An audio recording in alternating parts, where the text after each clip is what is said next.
Assalamualaikum warahmatullahi wabarakatuh. Perkenalkan, nama saya Tantri Melinda dengan NPM 101205818. Video ini dibuat untuk memenuhi tugas UAS mata kuliah hubungan bisnis. Berikut saya akan menjelaskan mengenai hukum bisnis transportasi dalam kegiatan bisnis. Terlebih dahulu saya akan menjelaskan tentang mengenai hukum bisnis. Hukum bisnis adalah serangkaian peraturan yang berkaitan secara langsung maupun tidak langsung dengan urusan-urusan perusahaan dalam menjalankan roda perekonomian. Hukum ekonomi adalah beragam ketentuan yang menjelaskan tentang hubungan yang terjadi antara berbagai peristiwa ekonomi. Selanjutnya ada transport dalam kegiatan bisnis.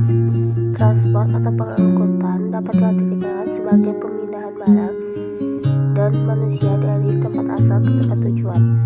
Unsur-unsur pengangkutan adalah ada sesuatu yang diangkut, kedua ada ketersediaan kendaraan sebagai alat angkutnya, dan ketiga ada tempat yang dapat dilalui alat angkutan.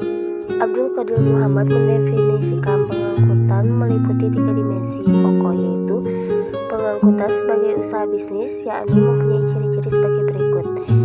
Berdasarkan perjanjian, kegiatan ekonomi di bidang jasa berbentuk perusahaan menggunakan alat pengangkut mekanik. Yang kedua ada pengangkutan sebagai perjanjian, yakni pada umumnya bersifat lisan tetapi lebih didukung oleh dokumen angkutan. Yang ketiga ada pengangkutan sebagai proses, yaitu serangkaian perbuatan mulai dari pemuatan ke dalam alat angkut kemudian dibawa menuju ke tempat yang telah ditentukan, dan pembongkaran atau penurunan di tempat tujuan. Selanjutnya ada fungsi dan tujuan transportasi. Tujuan transportasi ialah memindahkan barang atau orang dari suatu tempat ke tempat lain dengan maksud untuk meningkatkan daya guna dan nilai. Selanjutnya ada fungsinya yang terdiri dari 1. Membantu permindahan arus manusia dan barang ke berbagai wilayah. Dukungan transportasi yang baik membuat kehidupan bernegara menjadi lebih optimal karena seluruh kebutuhan dapat terpenuhi. Manusia bisa berpindah tempat dengan cepat karena dukungan transportasi.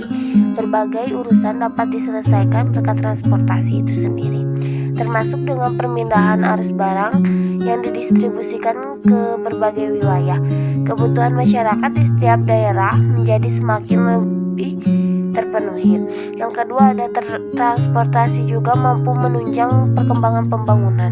Pembangunan yang dimaksud di sini sebagai dalam 2 hal, yakni manusia dan infrastruktur. Ketika transportasi mampu mengirimkan manusia dan barang ke berbagai wilayah, maka kedua unsur tersebut dapat membuat pembangunan di sana. Barang yang dikirimkan juga termasuk material pembangunan infrastruktur. Semakin maju transportasinya, maka semakin mudah dalam mendukung pembangunan infrastruktur di berbagai wilayah. Selanjutnya ada subjek dan objek hukum pengangkutan. Subjek hukum adalah segala sesuatu yang memiliki hak dan kewajiban dalam lalu lintas hukum. Subjek hukum merupakan peraturan hukum yang dihubungkan dengan seseorang berdasarkan hak dan kewajiban dalam lalu lintas hukum. Subjek hukum pengangkutan atau pihak-pihak dalam pengangkutan: penumpang, pengiriman, penerimaan, ekspeditur, agen perjalanan, pengusaha, pembongkar muat, pengusaha pergudangan. Selanjutnya ada objek. Objek hukum pengangkutan tersebut dapat diuraikan sebagai berikut. Barang muatan adalah barang yang sah dilindungi oleh undang-undang. Alat pengangkut adalah alat yang digunakan untuk mengangkut barang atau penumpang. Alat angkut misalnya seperti kapal, kereta api, bus, mobil, barang, pesawat.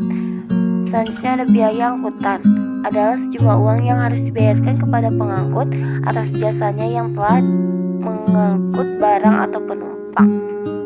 Selanjutnya ada berakhirnya perjanjian pengangkutan.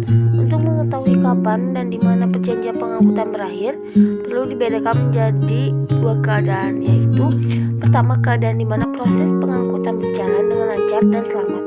Maka perbuatan yang dijadikan ukuran berakhirnya perjanjian pengangkutan adalah pada saat penyerahan dan pembayaran biaya angkutan di tempat tujuan yang disepakati.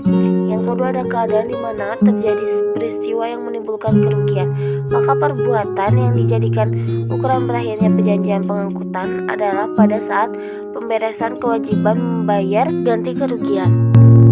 Sekian